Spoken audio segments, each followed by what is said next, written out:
शादीशुदा बेटी को माँ की सीख। सुधा की नई नई शादी हुई थी।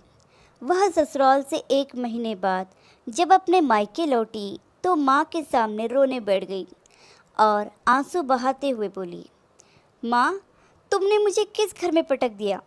वहाँ तो मेरी कोई इज्जत ही नहीं है। सारा दिन नौकरानी की तरह रसोई घर में खड़ी रहती हूँ। किसी को भी दया नहीं आती मुझ पर।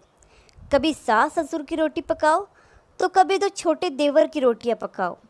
फिर एक ननंद है जो कॉलेज से लौटे तो उसके लिए रोटियां पकाओ।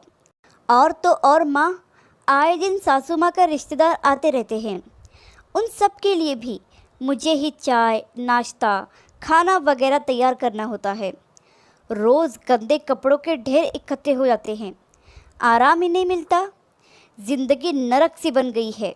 ननंद को बिस्तर पर बैठे बैठे सब कुछ चाहिए।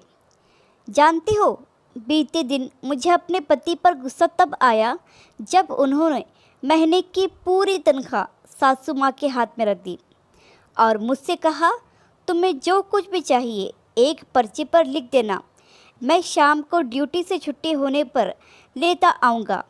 सुधा की बातों को ध्यान से सुनकर माँ ने थोड़ा सोच कर कहा, तो तुम क्या चाहती हो? मुझे उन सब के साथ नहीं रहना। बस मैं और मेरे पति, हम दोनों अलग अपनी गृहस्थी बसा ले।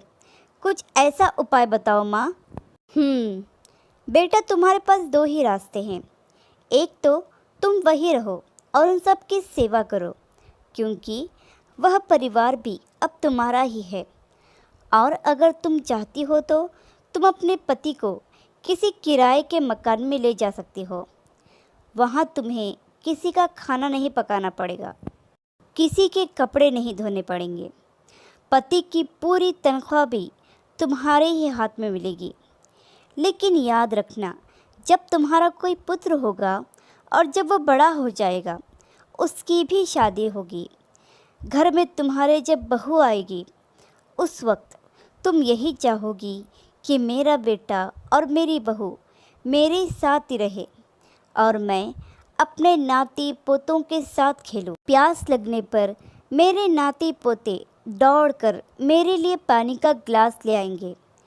कोई ऐनक ढूंढकर हाथ में थमा देगा, कोई कहेगा, दादी जी खाना बन चुका है, थाली लग गई है, आओ हम सब मिलकर खाना खाएंगे। माँ ने आगे बोलना जारी रखा, जिन कामों को तुम दुख बता रही हो और एक एक करके गिना रही हो, दरअसल यही जीवन के महत्वपूर्ण क्षण हैं। एक सफल गृहिणी अपने हर एक कार्यों को सरल बनाकर झटपट निपटा देती है। उसका रोना नहीं रोती। दुनिया में जो लोग सफल हुए हैं वह अपनी जिम्मेदारियों से भागते नहीं, बल्कि अपनी जिम्मेदारियों को बखूबी निभा लेते हैं। और बेटा, तुम जिन्हें दुख समझ रही हो ना, वो दरअसल तुम्हारी सासू माँ तुम्हें एक जिम्मेदार बनना सिखा रही है। वो आने वाले समय के लिए और आने वाली अनेकों परेशानियों से निपटने के लिए लड़ना सिखा रही है। वर्षों से हर सास अपनी बहू को अपनी जगह पर जिम्मेदार बनाने के लिए ऐसा करती ही आई है। कल तुम भी अपनी बहू को जिम्मेदार बनाने के लिए उसे मजबूत बनाओगी। बेटा, घर के बुजुर्ग कब तक हैं और कब तक नहीं, कोई नहीं जानता। वो अपने आने वाली पीढ़ियों को मजबूत और रिश्ते निभाते हुए देखना चाहते हैं। कल तुम भी अपने बच्चों से यही आशाएं रखोगी। सुधा की आंखों में आंसू थे। सुधा ने उसी वक्त अपना बैग उठाया और बोली, बस माँ, मैं समझ गई। आपकी बातों में अनमोल सीख है। मैं चलिए अपने ससुराल। शाम होने वाली है। सासू माँ के पैरों में दर्द रहता है, उनके घुटनों की मालिश भी करनी है। सुधा इतना कहकर मुस्कुराती हुई ससुराल की ओर चल दी। वहीं दूसरी ओर माँ अपनी बेटी की समझदारी पर मुस्कुरा रही थी। आशा करती हूँ कि कहानी आपको पसंद आई होगी। इस कहानी पर आपकी क्या राय है, हमें कमेंट करके ज़रूर बताइए। कहानी पसंद आई हो तो लाइक और शेयर करना बिल्कुल भी ना भूलिए। चैनल पर नए हो तो चैनल को सब्सक्राइब ज़रूर कीजिए। कहानी सुनने के लिए आपका बहुत बहुत धन्यवाद।